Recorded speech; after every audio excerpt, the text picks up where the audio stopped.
Hello my friends, I hope you are having the most magical day. My name is Helena and I run the blog called Simple Joys.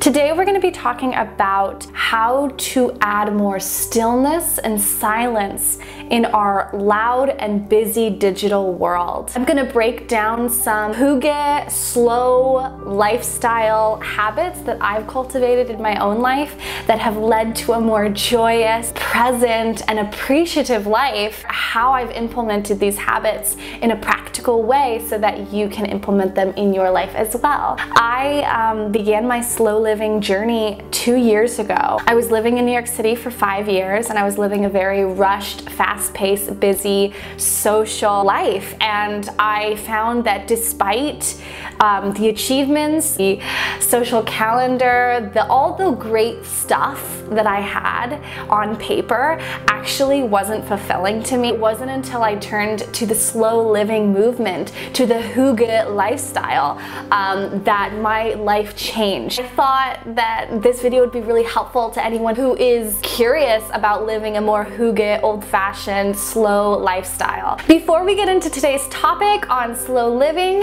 if you like this content and you want to see more videos from me in the future on the Simple Joys channel, be sure to subscribe, click that notification bell if you want to receive updates on when my next video is posted. And if you like this video, please give it a thumbs up. It really helps my channel a lot. Thank you so much for your support, and let's get into our topic today on slow living and how to harness silence and add more stillness into our everyday life. So many people, if they're not doing something, they feel like it's wasted time. That can't be farther from the truth. I believe it was John Lennon who said that time you enjoy wasting is never wasted time. We often get very frustrated and aggravated by time wasted, when in fact it could be actually a moment that we can take to ourselves. Maybe we can just be mindful and breathe and pay attention to our surroundings and enjoying the present moment. Use your time in line at the post office, at the grocery store, to pause, to daydream, to be idle. In our busy, fast-paced digital world, we are constantly chasing more. We are constantly wanting to be busy, productive, social. We want to use metrics to show how we're doing. How many times do we feel like we have to pull our phone out when we have 2 extra minutes to spare to scroll? And oftentimes it's automatic. Oftentimes we're not even aware or realize that we're actually pulling out our phones and starting to scroll and consume mindless entertainment and media that actually isn't beneficial or helpful to our lives at all. And how often does that happen? It's why I've had to cultivate habits in my life where I don't carry my phone around with me. I leave my phone at home for a lot of my work days. I leave it in a drawer in my living room, and I will go out into the city, get my work done, and I'll come home and I won't have my phone with me at all. We survived doing that before. We've been able to survive perfectly well, perfectly fine, without having cell phones, without having constant access to people at all times. I really encourage you to be mindful of that, to be present and to be mindful. There is so much beauty when we look up and we notice the simple joys around us, and it could be as simple as a bird flying by, or the wind in the trees, or the blue sky with the fluffy clouds above us. So often people fail to notice those things because we are so busy and we are so distracted and we are looking at our phones and we're not looking up. So instead of feeling frustrated that you have a delay in your life or that you have dead time that you need to fill, be grateful for that time. Rebrand this as an opportunity for something else. Be grateful, to be appreciative of where you are, to express a moment of gratitude to yourself. Instead of trying to quickly rush an email while you're, waiting in line for something, why not just sit quietly? Why not go for a little walk instead of trying to get that last task done or trying to get that email sent out? Why not use those 10 extra minutes to do something mindful? It's up to us to reframe this belief that it's not wasted time, but it's actually time well spent. Number 2, make rest intentional. This is a time to create your periods of rest and reflection and to notice what it is that you value most in rest. Not everyone's version of rest is going to be the same, so it's important to dig deep on our own values to discover that. This may look like taking a break from other people, catering to your self-needs first. This could mean being distracted from your problems and your worries. This could be going out for exercise to distract your mind, or this could mean looking inward at your mind and not moving your body. You could just give yourself permission to do nothing in particular at all and enjoy it and bask in that. Ask yourself, what is restful to you? What would be the perfect activity for you to do that caters to your own values and makes you feel like you're having fun and you're enjoying it? Because when we're being restful, we want to make sure we're having fun. If it's something that we just feel like we're obligated to do or we have to do, like meditate or yoga or exercise, we're not going to want to do it, and it's not going to be fun, and the rest is actually not going to feel restful. It's actually going to make us feel more stressed. If you're physically exhausted, it is perfectly fine to just flop in front of the television and watch some Netflix. There's nothing wrong with that. On the other hand, if you're feeling really stressed out from work and the busyness of your day, maybe this is a chance for you to be silent, to be still, to not keep yourself distracted by staring at screens all day long. You need to give yourself permission to rest. Allow yourself to be restful, to be idle, to live a slow life. And it's gonna be really hard if you are someone who is living in a major city or you live a very modern, fast-paced, ambitious life. But as someone who used to live in New York City and live the fast-paced life, I can tell you that it does work.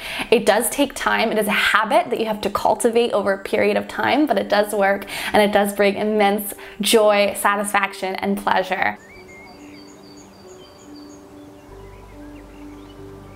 Third tip, which this ties into, is less screen time. Whether it's watching Netflix, whether it's watching YouTube, whether it's looking at your phone, being on your computer for 8 hours a day, the vast majority of all of our hours in our days are spent staring at a screen. This is the time to make an intentional habit of having less screen time in your life. For me, I have a 20-minute limit on Instagram. So I actually go into my settings on my phone, and I believe there's like a screen limit option, and I have chosen to only be on Instagram for 20 minutes a day. As someone who has struggled with comparison, with feeling less than on Instagram, when we reclaim our time away from social media and away from our screens, we have a chance to live more. We have a chance to connect more with people in real life friends, like real life connection with others that is far more deeply fulfilling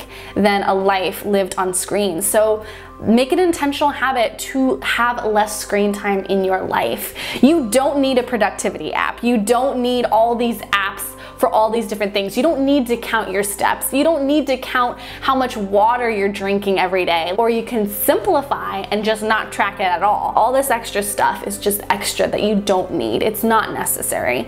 So be intentional with your screen time. Make time to be outdoors. Have a picnic. Walk through the forest barefoot. Go sit along a tree and feel the bark against your back, and just sit against the bark and just feel how grounded and centered connecting with nature can make you feel. Be intentional with your time. This includes saying no to other people. This includes putting up boundaries and respecting yourself enough to say no to things that don't 100% light you up.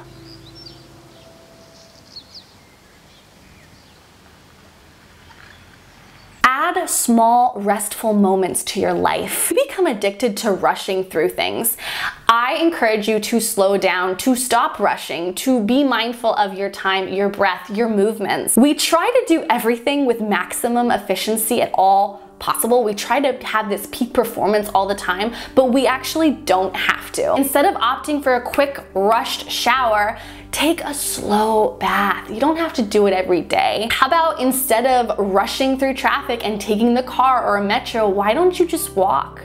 There is so much pleasure in walking to nowhere in particular, to allowing your feet to take you where you need to be, to find pleasure in the simple task of taking a walk. There is so much pleasure in that, and it's so slow and simple and very old-fashioned in hygge that, I mean, I personally always feel like I'm Lizzie Bennet when I'm walking, living in a Jane Austen novel, when I'm walking through the fields or walking through the city. Like, it's very connecting. Obviously, we don't always have the option to make it a more time-efficient activity, but we can make it a habit. I don't take the tram, I don't take public transportation, and I don't take a car.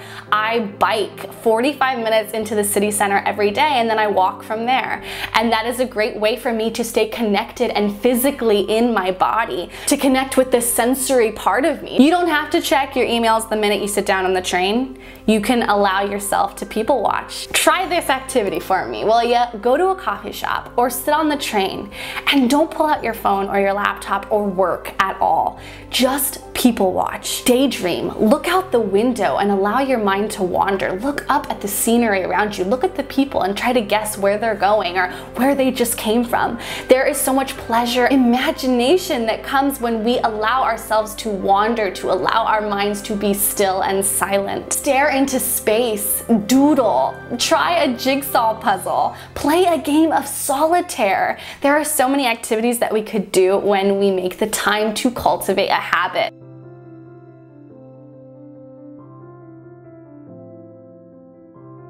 Make sure to add these small restful moments to your everyday. Acknowledge them, enjoy them, bask and pause and relish the simple joys of being slow, of being deliberate, of being intentional. Make it a conscious effort to appreciate those spare moments. It's only by actually acknowledging and realizing that you're being restful and slow and deliberate that you can really relish and truly enjoy the moment. Value it. Value that moment. Keep an eye out for resting when you don't even notice it. Like, keep an eye out and acknowledge when you're resting and how you feel in your body, in your mind, in your heart when you are being slow and deliberate with your life.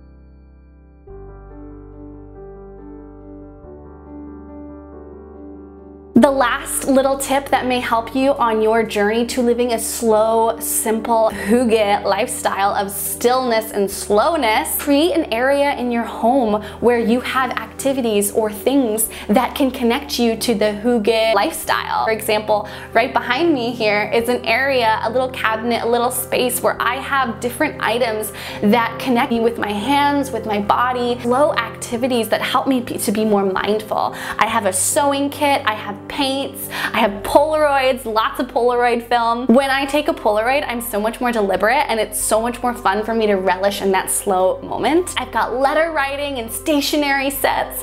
I've got stamps and wax seals and journals. Connecting to these things in my little hygge corner, my little slow living corner, it really brings me joy.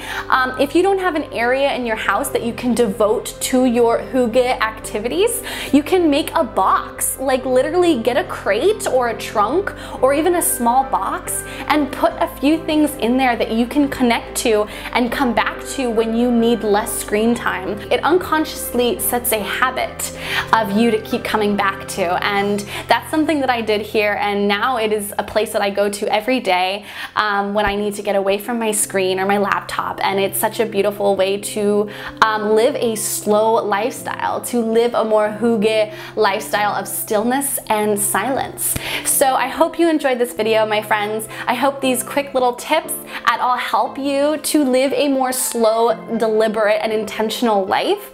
If you like this video, please be sure to give it a thumbs up. Comment below what are some of your favorite hygge activities. I am always looking to expand my activity and hobby list. I'd love to hear from you, and be sure to subscribe if you want to see more videos. Have a magical day, my friends. I will see you next Thursday here on The Simple Joys.